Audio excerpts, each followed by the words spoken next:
Hope you're doing well. Today I want to talk to you about two-octave scales. I realize I'm speaking to musicians as teachers, and so that is not meant to be demeaning about why we do scales. I know you know why we do scales, but maybe you've never thought about why we do scales as string musicians and as string teachers. And although there are many really good reasons for doing scales, for me, the main reason is I'm going to be teaching the geography through scales. So what does that mean? Well, we learn the geography of our instrument through hand frames. And so there's a whole video about hand frames that you can watch, but basically that's the shapes of our hand. And what are the shapes of our hand, and how do they change? And why do they change? Well, it is based on, the hand frames are based on the key that you're in, the string that you're on, and the position that you're in. And so key signatures are very important to string players because that's kind of the first thing. What key am I in? You're always asking, what key am I in? Because that changes the shape of your hand. So two octaves, why two octaves? Well, not three, and if you're not a string player, you might think three octaves, that's kind of crazy. Well, yeah, when higher playing ability students, even in the high school setting, really should learn three-octave scales. That's just an important part of it. But two-octave scales will satisfy almost all of the school literature, or literature that's written for schools. And so I just like the two-octave scales, mostly for that reason. There's no kind of reason to go beyond that, unless you start getting into some of the real lit. Should I call it real lit? Is that you know what I mean? Like stuff that's non-arranged. And then certainly first violins in particular will really need to know that third octave. Cellists, viols, they all do at some point, but that's kind of why we do two octaves and not three. So as you look at that and you just kind of glance through the different parts, there's a couple things I want you to notice. I'm just going to talk about some general things about each of these. First of all, if you're going through like the viola, the cello, and the bass, you're going to notice that there's some clef changes. And this is a very normal thing for these instruments to do. It's quite common in the upper literature especially, or the more advanced literature, to see these instruments switch clefs. And so why the clefs that I chose? Well, viola, the next logical clef is to go into treble. And by the way, with all of these instruments, I switched clefs generally around the third ledger line.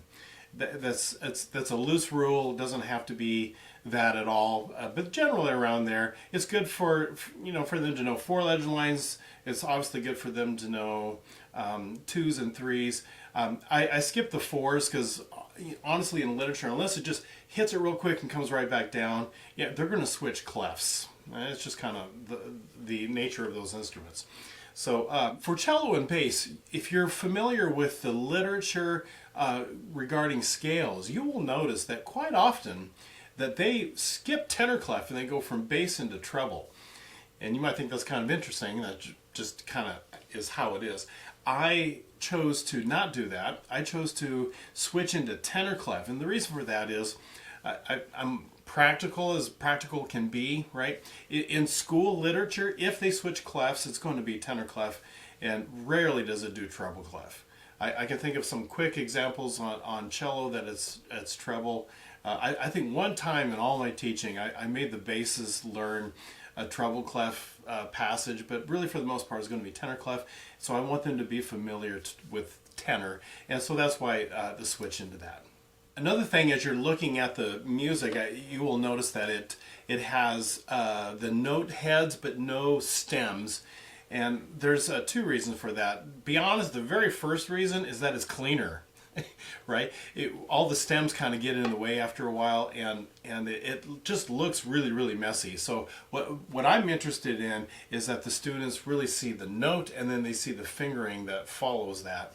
And that's the number one reason I did it that way. The number two reason is once you learn scales, one of the reasons for learning scales, and once a kid and the group really knows them, then you change up the rhythm.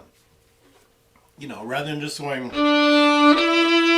all the time, they're going, right? You want to change up the rhythm. And so without the actual notated rhythm, you can very easily do that, and kids get it, right? So that's the reason for the note heads with no stems. And a quick comment here about bass. You will notice that I have a bass part A and a bass part B, and the reason for this is if I hung on to 2 octaves only for the bass, they wind up doing some very extreme positions on their scales. And I don't mind like teaching a little bit of thumb position. Although with 2 octaves, I just kind of stayed away from that because really 3 octaves is when you start getting into thumb and higher. But on bass, in 2 octaves, right away they're going into thumb position so that they can play some of these higher octaves and extreme notes. I can't tell you how much of the real literature will get them up to that G, that third ledger line G, and then that's really about it. Very famous stuff that we all love and know and is endearing to us. Won't get the string bass above a G. Yes, some of it does. I'm just saying in general. And so I just wanted to, if a bass player wants to learn that, then let them go for it. Teach them thumb. And that's what this little symbol here is, that little circle, and then the line, so that can teach them thumb, and it's good for them, no problem. But the part B does the octave displacements, which I generally dislike, but it avoids that extreme notes there. So what do I mean by that? Well, for example, let's pick B. Right? They're going to start on a first finger B. If they did 2 octaves, that would be G, or G sharp, A sharp, and then B up here in thumb. So that's getting a little high, right, for them. So generally, I went B, C sharp, okay, D sharp, and then it drops to the E. Or I can't remember, maybe I did a second finger E and then dropped to F sharp. But the point is there's an octave displacement in there just to kind of avoid some of those extreme positions for the bass in particular. Now you might be thinking, well, why didn't we do that for cello? Well, because the real extreme ones for cello, honestly, you may never do in a school setting, right? I did do fingerings for the F sharp, the G flat, and for the C's, right? The C flat and C sharp. And I put them on there, so it's there. You have it if you really want to, but school orchestra literature, I can't think of a single published piece that is in C flat major. But if you want to work on it, it's available, or if a kid wants to work on it, it's available and it's there. I should have also mentioned I did not do a finger pattern. Now there are finger patterns for 2 octave scales, but I avoided those. And the reason for that is, again, I want to learn the geography, I want the kids to learn the geography of the instrument. The problem with patterns is that when you learn a pattern, your brain goes into which finger's next, which hand frame is next, and you can literally not even think about the notes that you are playing. So for example, on a violin or viola, if I start on a first finger on my scale, 2 whole steps and a half, gives me the first octave. I don't even know what note I'm starting on. And then when I string cross, my hand frame is this, and I stop on the 3rd finger.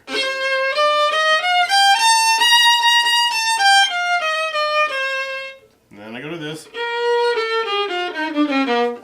Right? Who even knows what the fingering is that I used? Isn't that crazy? So I wanted to avoid that. That's not, for my reasoning for teaching 2 octave scales is I really want kids to learn the geography of the instrument, and I want them to know how this key signature changes my hand, based on the string I'm on and the position that I'm in. So I avoided string finger patterns.